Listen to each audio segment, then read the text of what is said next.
Слава Ісусу Христу, добрий день. Я низько маю до вас таку пропозицію. Хочемо почати у нашій групі, Руснаки Кулько нас є, акцію, яка називається «Приведи Цимбора у групу». Ушитка інформація про цю акцію буде під цим відео.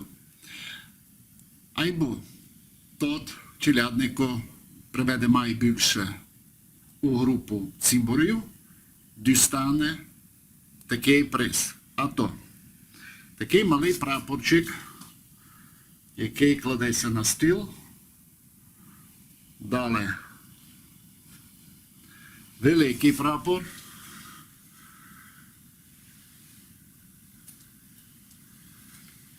Далі книжку «Історія современной Республики Закарпатская Украина, Подкарпатская Русь для народа».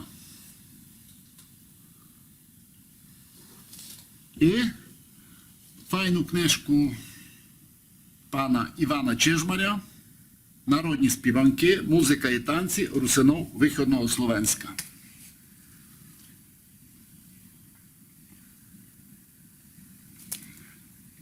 І це ще не вшитко. Всі ушитки, призи можна буде скласти у таку нашу народну ташку на плече.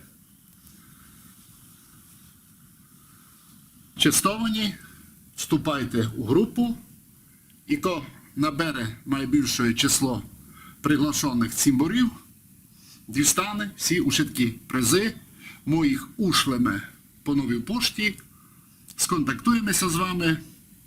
Ну, і будьте здорові!